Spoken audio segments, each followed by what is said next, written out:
Salam sejahtera bagi kita semua. Mohon izin memperkenalkan diri, Taruna Utama, Gading Wisnu Musti, STB 3856 dari Prodi Manajemen Pemasyarakatan kelas A. Jadi langsung saja di sini saya akan menyampaikan sedikit materi yang telah disampaikan mengenai pengelolaan dan tata kelola Badan Layanan Umum. Jadi yang pertama kita masuk ke apa itu pentingnya perencanaan dan penganggaran. Jadi, setiap badan layanan umum itu diwajibkan untuk membuat suatu perencanaan yang berkaitan dengan aktivitas yang akan dilakukan dalam jangka waktu tertentu. Hal tersebut merupakan sebuah barometer bagi badan layanan umum untuk ke depan, sehingga dapat terukur sejauh mana keberhasilan dan atau kegagalan yang dialami dalam jangka waktu yang telah ditentukan. Kemudian, apa itu dokumen pelaksanaan anggaran? Dalam hal dokumen pelaksanaan anggaran, belum memperoleh pengesahan dari Menteri Keuangan, Badan Layanan Umum dapat melakukan pengeluaran paling tinggi sebesar angka dokumen pelaksanaan anggaran tahun lalu.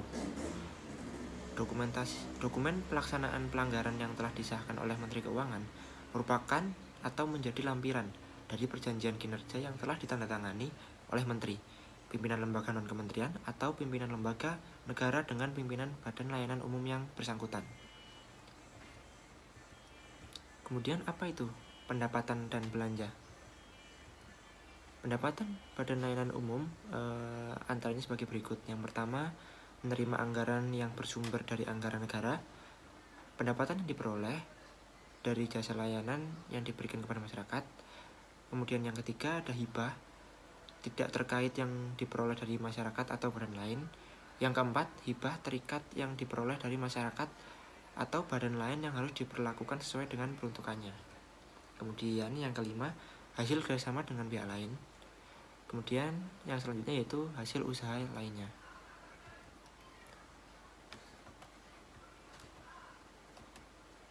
Pendapatan Badan Layanan Umum dilaporkan sebagai PNBP KL non-kementerian atau pimpinan lembaga negara, meliputi yang pertama, pendapatan yang diperoleh dari jasa layanan diberikan kepada masyarakat. Yang kedua, hibah tidak terikat yang diperoleh dari masyarakat atau badan lain. Hibah terikat yang diperoleh dari masyarakat atau badan lain harus diperlakukan sesuai dengan peruntukannya. Yang keempat, hasil kerjasama dengan pihak lain. Yang terakhir yaitu hasil usaha lainnya. Kemudian ada pengelolaan kas, piutang, dan utang. Dalam rangka pengelolaan kas, Badan Layanan Umum menyelenggarakan yang pertama, merencanakan penerimaan dan pengeluaran kas, melakukan pemungutan pendapatan atau tagihan, menyimpan kas dan mengelola rekening bank, melakukan pembayaran, mendapatkan sumber dana untuk menutup defisit jangka pendek, memanfaatkan surplus kas jangka pendek untuk memperoleh pendapatan tambahan. Yang selanjutnya yaitu tentang pengelolaan barang. Pengadaan barang atau jasa terdapat pejabat yang berwenang yang bertanggung jawab atas pengadaannya. Bila terjadi kerugian negara akibat pengadaan itu, dapat dimintai pertanggungjawabannya. Kemudian barang inventaris milik Badan Layanan Umum dapat dialihkan kepada pihak lain dan dihapuskan berdasarkan pertimbangan ekonomis. Pengalihan kepada pihak lain dilakukan dengan cara sebagai berikut. Yang pertama itu dijual, yaitu yang kedua dipertukarkan, yang ketiga dihibahkan. Penyelesaian kerugian. Dalam penyelesaian kerugian terdapat pengelolaan keuangan Badan Layanan Umum dapat ditempuh dengan cara pengembalian kerugian negara di luar peradilan maupun melalui peradilan.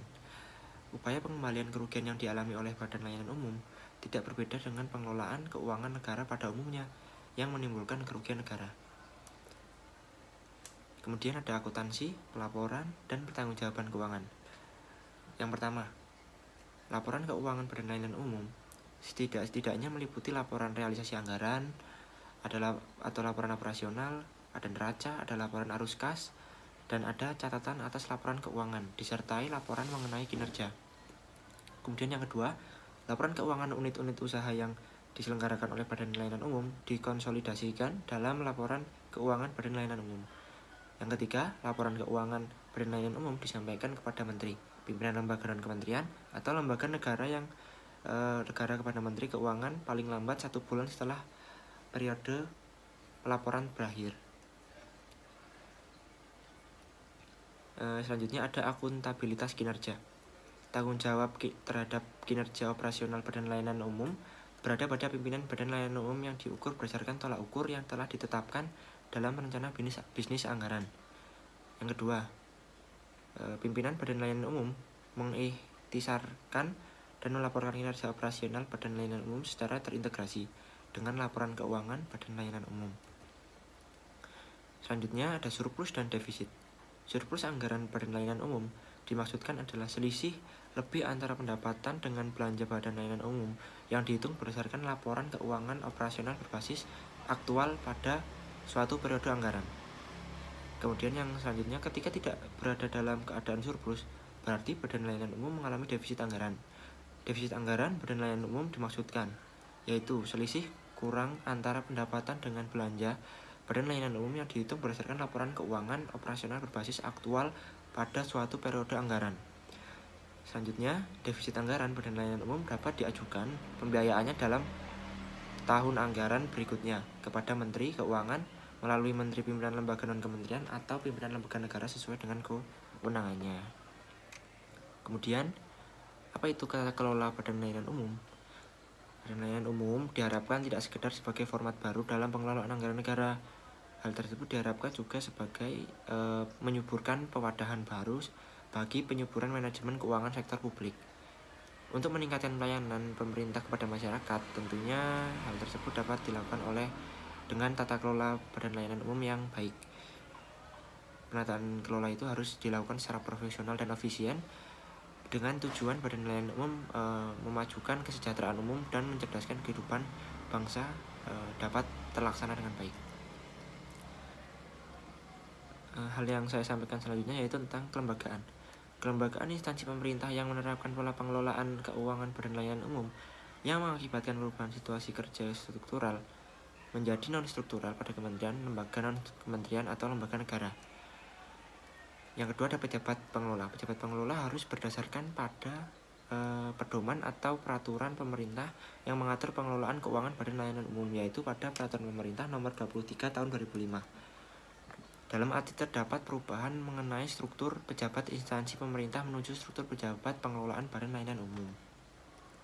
Pejabat pengelola badan layanan umum, pemimpin berfungsi sebagai penanggung jawab umum, operasional dan keuangan badan layanan umum yang memiliki kewajiban menyiapkan rencana strategis bisnis badan layanan umum, menyiapkan bisnis dan anggaran tahunan, mengusulkan calon pejabat keuangan pada pejabat teknis sesuai dengan ketentuan yang berlaku. Yang keempat yaitu menyampaikan pertanggungjawaban kinerja operasional dan keuangan badan layanan umum. Pejabat keuangan berfungsi sebagai penanggung jawab keuangan yang memiliki kewajiban 1. Mengkoordinasikan penyusunan rencana bisnis anggaran, menyiapkan dokumen pelaksanaan anggaran badan layanan umum, melakukan pengelolaan pendapatan dan belanja, menyelenggarakan pengelolaan kas, melakukan pengelolaan piutang dan utang, menyusun kebijakan pengelolaan barang aset tetap dan investasi badan layanan umum, menyelenggarakan sistem informasi manajemen keuangan, dan yang terakhir menyelenggarakan akuntansi dan penyusunan laporan keuangan. Bagaimana pejabat pengelolaan badan layanan umum? Pejabat teknis berfungsi sebagai penanggung jawab teknis di bidang masing-masing yang memiliki kewajiban 1. Menyusun perencanaan kegiatan teknis di bidangnya, melaksanakan kegiatan teknis sesuai menurut rencana bisnis dan anggaran. Yang ketiga, mempertanggungjawabkan kinerja operasional di bidangnya. Kemudian, pembinaan dan pengawasan. Pembinaan terhadap badan layanan umum dapat dilakukan melalui pembinaan teknis dan pembinaan keuangan.